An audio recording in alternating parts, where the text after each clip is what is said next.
आज के इस वीडियो में हम लोग पाइन एप्पल या अनानास के बारे में बात करेंगे। इस सीज़न में हमारे आसपास बहुत आसानी से मिलता है। बहुत ही अच्छा टेस्ट, खट्टा मीठा टेस्ट होता है और बहुत ही हेल्दी, फ़ायदेमंद फल है। लेकिन शायद हमारी सोसाइटी में इसका इस्तेमाल इसलिए बहुत कम होता है कि इसको थोड़ा सा काटना और खाना मुश्किल होता है। इसके सरफेस पे बहुत सारे कांटे होते हैं और उसको हटा के छिलका, फिर अंदर से इसका पल्प जो है वो यूज़ किया जाता है, उसका इस्तेमाल होता है। आइए हम लोग इसके फ़ायदों को समझेंगे आज के इस वीडियो में, और मुझे उम्मीद है कि जब आप इसको फ़ायदों को जान जाएंगे तो इसका इस्तेमाल ज़रूर करेंगे। फ़ायदे जानने से पहले अगर इसकी न्यूट्रिशनल वैल्यू की बात की जाए कि क्या क्या चीज़ें इसमें पाई जाती हैं, तो अगर हम लोग इसका छिलका हटा के इसका जो पल्प है वो 100 ग्राम इस्तेमाल करते हैं तो इसमें 86 ग्राम यानी 86% तो करीब पानी निकल जाता है। बहुत ही लो कैलोरी फ्रूट है, बहुत कम कैलोरीज है, 50 से नीचे कैलोरीज मिलती हैं 100 ग्राम में। प्रोटीन और फैट बिल्कुल ना के बराबर है, 0.1 ग्राम फैट है, 0.5 ग्राम प्रोटीन है। शुगर 10 ग्राम है, बहुत ज़्यादा शुगर भी नहीं है। 1.4 ग्राम के आसपास फाइबर मिलता है। विटामिन की अगर बात की जाए तो बहुत रिच है ये, ख़ास तौर पर विटामिन सी। अगर आप 100 ग्राम इसका इस्तेमाल करते हैं पल्प, तो तकरीबन 79% आपकी ज़रूरत का विटामिन सी सिर्फ इसी से मिल जाता है। बी कॉम्प्लेक्स ग्रुप के विटामिन भरे हुए हैं, B1, B2, B3, B5, B6 और B9। और बी कॉम्प्लेक्स ग्रुप के विटामिन हमारे शरीर के बहुत सारे फंक्शन के लिए बहुत ज़रूरी होते हैं। विटामिन ए भी है और विटामिन के भी है। मिनरल्स की अगर बात की जाए तो सबसे इम्पॉर्टेंट है मैग्नीज, बहुत अच्छी क्वांटिटी में है। पोटेशियम अच्छा है। इसके अलावा और भी मिनरल्स इसमें हैं, मैग्नीशियम है, कैल्शियम है, सोडियम, कॉपर, जिंक, आयरन, थोड़ा सा फास्फोरस भी है। तो कई तरह के मिनरल्स हैं। एक बहुत इम्पॉर्टेंट एंजाइम इसमें पाया जाता है जिसे हम ब्रोमेलेन कहते हैं, और इसके बहुत सारे फ़ायदे जो अनानास के हैं वो इस पर्टिकुलर एंजाइम की वजह से आते हैं। इसके अंदर बहुत अच्छी क्वांटिटी में एंटीऑक्सीडेंट्स हैं और वो फ्लेवोनॉइड्स और फिलोनिक एसिड्स की शक्ल में पाए जाते हैं। तो न्यूट्रिशनली बहुत ही रिच है ये अनानास। तो आइए इसके फ़ायदों को समझने की कोशिश करते हैं।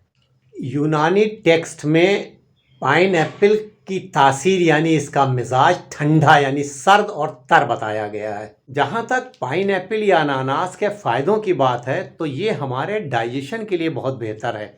अगर आपका डाइजेशन ठीक नहीं है, आपको ठीक से भूख नहीं लग रही है, खाना ठीक से हज़म नहीं हो रहा है, स्टूल ठीक से नहीं पास होता है, तो इन सारी परेशानियों के लिए आप अनानास का इस्तेमाल कर सकते हैं। तो आपको डाइजेशन में बहुत मदद करता है।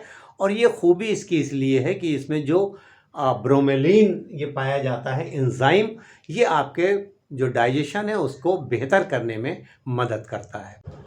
पाइनएप्पल में बहुत ही अच्छी क्वांटिटी में विटामिन सी और एंटीऑक्सीडेंट्स पाए जाते हैं। तो जब हम इसका इस्तेमाल करते हैं तो ये हमारी इम्यूनिटी को बढ़ाता है। जब हमारी इम्यूनिटी बेहतर होती है तो हम बार बार बीमार नहीं पड़ते हैं।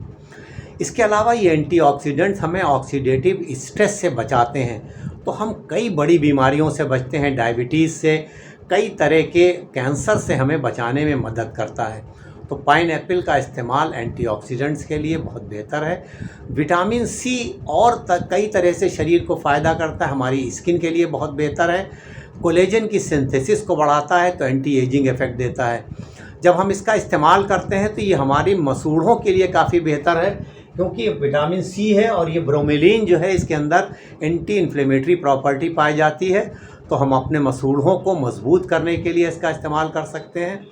हमारी हड्डियों के लिए बहुत फ़ायदेमंद है पाइन एप्पल का इस्तेमाल। इसमें जो विटामिन सी है और मैग्नीज जो है ख़ास तौर पर, और दूसरे मिनरल्स, ये हमारी हड्डियों को मजबूती देते हैं, उसकी डेंसिटी को बढ़ाते हैं, हमें ऑस्टियोपोरोसिस से बचाने में मदद करते हैं। हार्ट के लिए बहुत बेहतर है, इसलिए कि इसमें जो एंटीऑक्सीडेंट्स पाए जा रहे हैं और पोटेशियम पाया जा रहा है वो ब्लड प्रेशर को रेगुलेट करता है, तो हार्ट के लिए बहुत बेहतर है। मीठा होने के बाद भी डायबिटीज़ वाले इसका इस्तेमाल कर सकते हैं लिमिटेड क्वांटिटी में। तो डायबिटीज़ शुगर को बहुत ज़्यादा नहीं बढ़ाता है, इसमें फाइबर भी है और शुगर क्वांटिटी बहुत ज़्यादा नहीं है, तो डायबिटीज़ में भी हम इसका इस्तेमाल कर सकते हैं। पेशाब को ठीक करने में मदद करता है, यानी गुर्दों के लिए भी ये फ़ायदेमंद है। एंटी इन्फ्लेमेटरी प्रॉपर्टी है इसकी, जो ये ब्रोमेलीन है, तो ये जोड़ों के दर्द में भी फ़ायदा करता है। अगर आपको बार बार नज़ला, ज़ुकाम, खांसी, साइनस यानी प्रॉब्लम होती है साइनस वाली, तो ये साइनोसाइटिस में भी मदद करता है। ये जो ब्रोमेलीन है और विटामिन सी है, ये आपको आए दिन जो नज़ला ज़ुकाम हो रहा है उसमें फ़ायदा करते हैं अगर आप पाइनएप्पल का रेगुलर इस्तेमाल करते हैं।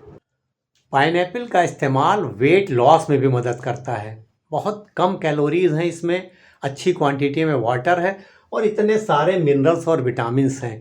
तो जब हम इसका इस्तेमाल करते हैं तो ये हमें हेल्दी वेट मेंटेन करने में मदद करता है।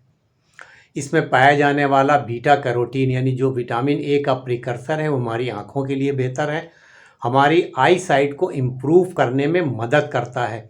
और जो उम्र के साथ साथ हमारी नज़र कमज़ोर होती है, जिसे हम एज रिलेटेड मैकुलर डिजनरेशन कहते हैं, उसको थोड़ा डिले करता है। यानी तो एज के साथ जो प्रॉब्लम आनी है वो आएगी, लेकिन उसको थोड़ा स्लो करता है, तो वो देर से आती है, तो आँखों के लिए भी बहुत बेहतर है। तो पाइनएप्पल जो एक बहुत आम सा फ्रूट्स है, इसके इतने सारे ज़्यादा फ़ायदे हैं, तो हमें इसका इस्तेमाल ज़रूर करना चाहिए। कितना इस्तेमाल करना है और कैसे इस्तेमाल करना है, इसको जैसे मैंने आपको शुरू में बताया था कि काट के इसका छिलका हटा के और इसका पल्प है उसकी छोटी छोटी स्लाइसेस कर लें, और एक दिन में 100 से 150 ग्राम 200 ग्राम तक इस्तेमाल किया जा सकता है। लंच के बाद हम इस्तेमाल कर सकते हैं, इवनिंग स्नैक के तौर पर इस्तेमाल कर सकते हैं। डायबिटीज़ वाले थोड़ा कम क्वांटिटी में इस्तेमाल करें, 100 ग्राम के आसपास इस्तेमाल करें। बहुत से लोग इसका जूस पीना पसंद करते हैं, बहुत अच्छा टेस्ट आता है जूस का, तो आप कभी कभी जूस का भी इस्तेमाल कर सकते हैं। जूस का इस्तेमाल बहुत ज़्यादा नहीं करना चाहिए, इसलिए कि वो वेट बढ़ा सकता है और शुगर लेवल का स्पाइक कर सकता है। तो शुगर वाले तो बिल्कुल ही जूस ना पिएं, और बाकी लोग कोशिश करें कि हम इसको स्लाइस करके छोटे छोटे पीसेस में, और चाहें तो उस पर हल्का सा काला नमक यानी ब्लैक साल्ट डाल के इसका इस्तेमाल करें, तो इसका टेस्ट थोड़ा और बढ़ जाता है। कभी कभी जूस का भी इस्तेमाल किया जा सकता है, जूस के भी फ़ायदे हैं, लेकिन बहुत ज़्यादा जूस का इस्तेमाल बेहतर नहीं है। पाइनएप्पल का इस्तेमाल ज़्यादातर लोगों के लिए सेफ़ है और सभी लोग, हर उम्र के लोग इस्तेमाल कर सकते हैं। लेकिन अगर आपको पाइनएप्पल के इस्तेमाल से किसी तरह की कोई एलर्जी होती है, कोई परेशानी होती है, तो आप इसका इस्तेमाल ना करें। प्रेग्नेंट लेडीज़ के लिए ये ज़रूरी है कि वो पाइनएप्पल का इस्तेमाल करने से पहले अपने डॉक्टर की, लेडी डॉक्टर की ज़रूर सलाह लें, उससे पहले वो इसका इस्तेमाल ना करें। तो मेरा ख़्याल ये है कि पाइनएप्पल के इतने ज़्यादा फ़ायदों को जानने के बाद आज से ही आप इसका इस्तेमाल ज़रूर करेंगे, और अभी आप जाइए पाइनएप्पल लाइए और इसका इस्तेमाल शुरू करिए। और जाने से पहले चैनल को सब्सक्राइब करना मत भूलिए, और वीडियो अगर पसंद आया है तो एक लाइक ज़रूर दीजिए, और इसे शेयर करिए अपने तमाम दोस्तों, रिश्तेदारों और चाहने वालों के साथ, जिससे उनको भी इस बहुत ही हेल्दी फ्रूट के बारे में पूरी मालूमात हासिल हो सके। अब इजाज़त, इस उम्मीद के साथ कि इंशाअल्लाह जल्द मुलाकात होगी किसी नए टॉपिक के साथ। तब तक के लिए हंसते रहिए, मुस्कुराते रहिए, खुश रहिए, एक्टिव रहिए और एक दूसरे के लिए दुआ ज़रूर करते रहिए।